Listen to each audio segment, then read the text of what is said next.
E vamos continuar falando sobre violência. As notícias sobre casos de estupro são sempre muito tristes e lamentáveis, não é? Os conselheiros tutelares de Maceió, eles estão assustados com a frequência de casos envolvendo crianças aqui em nossa capital. Eles denunciam que em muitas dessas situações a família é negligente. Nós vamos acompanhar a partir de agora uma reportagem da Maria Maciel que fala um pouco sobre tudo isso aqui no Fenômeno. Maria. As meninas estão começando a vida sexual cada vez mais cedo. São crianças e adolescentes com menos de 14 anos que se relacionam com outros adolescentes e até mesmo adultos. E o que chama a atenção é que para muitos pais isso é normal.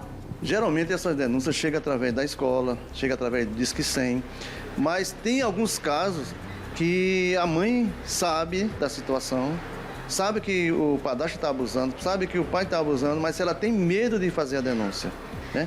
Já pegamos vários casos parecidos, que a mãe tem medo de fazer a denúncia. Fernando, que é conselheiro tutelar da região do Tabuleiro do Martins, diz que muitas dessas crianças acabam engravidando.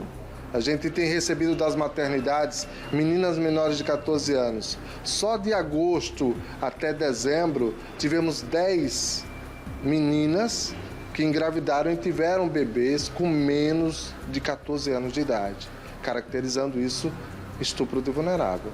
Muitos pais desconhecem a lei e não sabem que isso é crime de estupro vulnerável e também podem ser penalizados por omissão. Abaixo de 14 anos é crime. Mãe e pai, cuidado, porque vocês podem responder na justiça por omissão e autorizar a sua filha, 12 anos, a ter um relacionamento com uma pessoa ou adolescente ou de maior. Porque a gente já pegou casos aqui onde o cidadão tinha 32, a menina tinha 12. E a mãe disse que era normal porque ele dava a feira em casa. E o que é mais preocupante é que muitos pais e mães acabam incentivando esse tipo de relacionamento com crianças. Então isso é absurdo, porque é conivência, é omissão, né? É a família tá levando a adolescente para uma situação de crime. Isso tem que ser punido na forma da lei. Exatamente. Fernando e Valdomiro contaram versões e histórias que acompanham sempre, todos os dias, que é de cair o queixo, quando você menos imagina de quem deveria estar dando o suporte de segurança, respeito e proteção, muitas vezes são os abusadores ou facilitadores desses abusos, no caso da mãe ou do pai. Uma pena, terrível.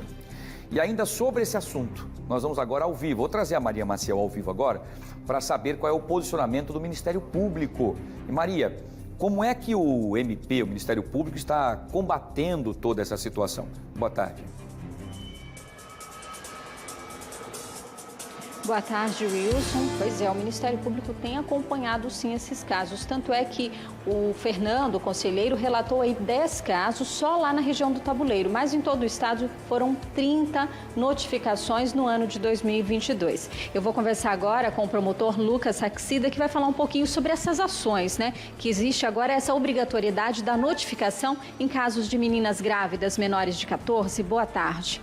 Boa tarde. Veja, o Ministério Público criou uma forma de trabalho aqui na capital alagoana em 2018 chamado Notificar é Preciso.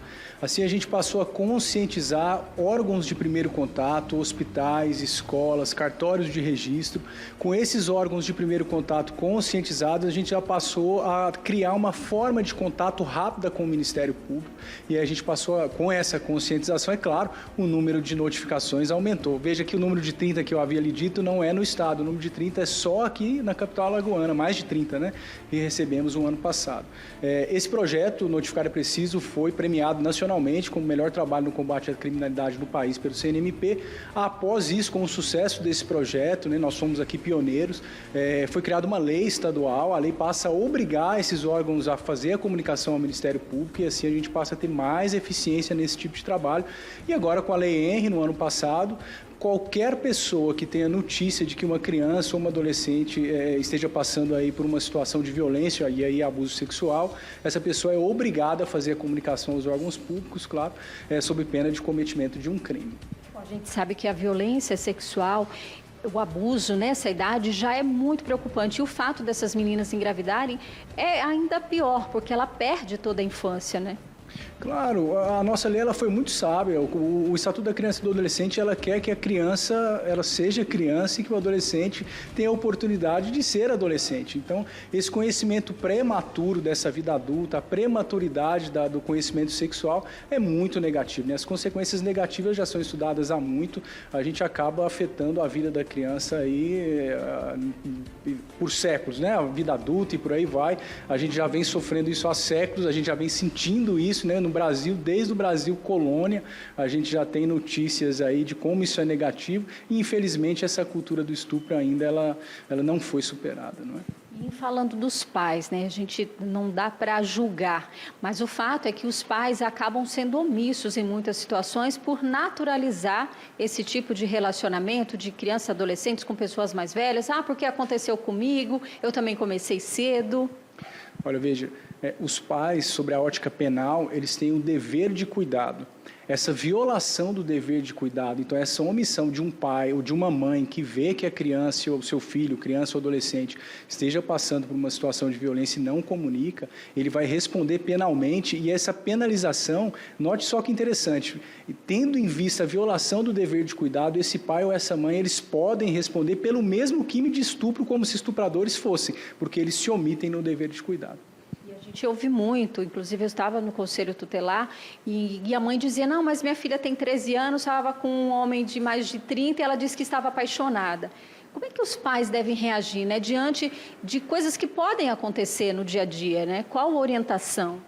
Sim, veja, existem medidas protetivas importantes aí que o ECA prevê, desde acompanhamento psicossocial. É importante que ela busque ajuda. Primeiro, não ser conivente com aquele tipo de relacionamento, uma vez que é crime. Qualquer relação, qualquer ato libidinoso com criança ou adolescente até 14 anos incompleto configura, sobre a ótica penal, um estupro de vulnerável, né? Sujeitos a pena aí de 8, 12 ou, a depender das causas de aumento, 15 anos de prisão.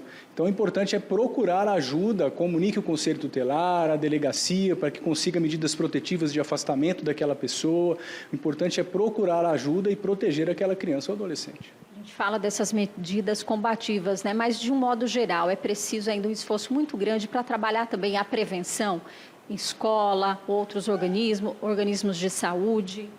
É por isso que eu digo que esse aumento de notificações ele não pode ser encarado como um aumento de casos. São crimes que acontecem dentro de casa, sem testemunhas, geralmente 70% a 80% acontecem dessa forma.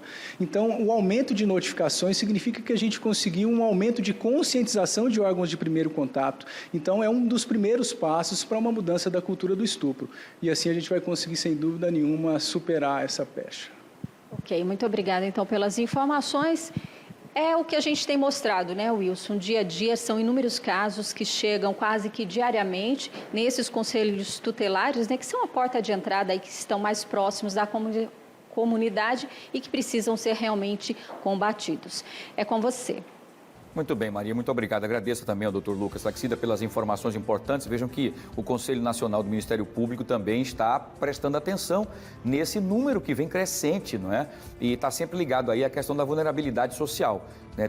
Mas mesmo assim a gente conhece, Maria, você e o próprio promotor que está inclusive com um ponto nos acompanhando, sabe que tem pessoas pobres que não têm o que comer durante dias. E mesmo assim mantém-se o seu caráter, a sua determinação e o seu dever de cuidar da sua prole, dos seus filhos. Aí a gente vê meia dúziazinha dizendo, não, é porque eu estava com fome, eu acabei vendendo a minha filha ou oferecendo ela para o rapaz, porque ele paga a feira, porque ele dá dinheiro, porque ele paga a conta da casa e tudo mais, é porque ele é o pai, ele é que diz, ele que tem que fazer, e você acompanhar a sua filha sendo abusada sexualmente, né, por eu não tenho outra expressão a não ser vagabundo, covarde, né, que deve receber todas as penalidades da lei. Muito obrigado, Maria, obrigado também ao promotor Lucas pelas informações e pela disponibilidade. Você volta daqui a pouquinho com mais informações. É realmente revoltante. Vocês veem que eu percebo, quando vocês devem estar percebendo, que quando se fala nisso, realmente me tira um pouco do sério, porque eu não consigo entender como é que você tem um filho ou uma filha que tem a ver com o seu sangue, é a sua continuação, primeiro até tara numa criança. Já é a prova de que uma pessoa que não pode somente receber a questão punitiva da cadeia. Ele precisa ser acompanhado por um profissional, psicólogo, psiquiatra, porque ele tem distúrbios mentais com certeza absoluta, né? Misturado com a safadeza também. Ter tara no próprio filho, ter tara na própria filha, Nós tivemos acesso a áudios, a algumas situações em que o pai liga para a garota, não vamos entrar em detalhes aqui, dizendo, você diga que foi o padrasto, olha, diga que foi outra pessoa, que foi seu coleguinha, não diga que foi o papai não, que senão o papai vai preso. Quer dizer, ainda vai em cima da criança, trazendo aquela informação de defesa da criança numa situação difícil, tira a pureza da criança, tira a ingenuidade, avança numa informação que não é naquele momento, além de causar um problema seríssimo para o resto da vida dessas crianças, seja ela meninos ou meninas. É importante que todos nós, sociedade, façamos a nossa parte. Não sejam omissos, até porque quem se omite também responde criminalmente por não ter buscado ajuda para que esse agressor ou agressora que está se abusando sexualmente de qualquer forma, seja de crianças, meninos ou meninas, sejam punidos no rigor da lei também. É muito importante. É uma luta de todos nós. Precisamos diminuir esses números. Eu continuo dizendo que são os chamados gritos do silêncio. Crianças que estão dentro de casa sendo abusadas sexualmente. Você imagina na cabeça de uma criança, ela imaginar, minha mãe é tudo que eu tenho, mas a minha mãe me vê sendo abusada e não faz nada. E o meu pai, que deveria ser o meu herói, que deveria ser o meu protetor, é ele que abusa de mim. Você imagina isso na cabecinha de uma criança que ainda não entende muitas coisas? A confusão que fica na cabeça da criança, e o desespero e a fragilidade. Essa criança fica introspectiva, agressiva, enfim. E você, pai e mãe, eu continuo dizendo, quando você não deu o relacionamento que você teve com os seus filhos, tudo bem, a gente entende. Siga adiante, refaça a sua vida, todo mundo tem direito disso. Mas se você tem filhos e filhas, prestem atenção para quem você está recomeçando, com quem você está recomeçando. Se ele maltrata o seu filho, se ele abusa da sua filha, é importante que você preste atenção. Primeira coisa, existe o ex-marido, o ex-companheiro, mas não existe ex-filho. Filho é eterno, é para sempre, é seu e é você que tem que cuidar. Preste atenção nos sinais que a criança dá para você, mesmo em silêncio. A criança mostra inquieta, introspectiva, quer dizer, ela fica sem querer falar. Quando a pessoa chega, a suposta ou o suposto abusador chega, a criança ela se encolhe. E a mãe e o pai têm que perceber esses sinais, conversar mais com os filhos e acreditar no que eles estão dizendo para vocês. Nunca achar que é besteira ou é a história da carochinha de criança. Criança pode ser muito fantasiosa, mas quando ela fala alguma coisa, preste atenção. Analise, busque, investigue, que no final ela está falando a verdade. Fica a dica para vocês.